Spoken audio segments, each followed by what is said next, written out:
اولاد کے لیے میرے بھائیوں ایک بہت مجرب عمل بتاتے ہیں،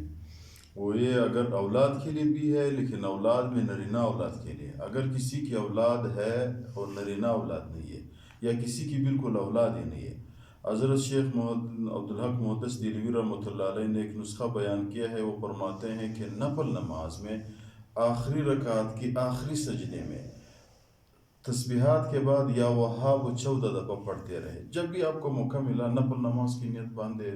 2 رکعت کی 4 رکعت جو جتنے بھی کرتے ہو، آخری رکعت کے آخری سجدے میں 14 دفعہ یا وہاب پڑھ لے، پھر اسی سجدے میں اللہ تعالیٰ سے مانگے کہ اللہ مجھے نیک صالح نرینہ اولاد دے۔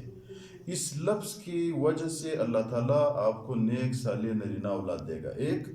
دوسرا اس کا کیا کمال ہے، اس لفظ کی وجہ سے اللہ تعالیٰ نے سلیمان علیہ السلام کو اتنی طاقت دی کہ سلیمان علیہ السلام کے حکم پہ ہوا، جنات، انسان سب کچھ اللہ تعالیٰ نے تابع کیے، وہ اس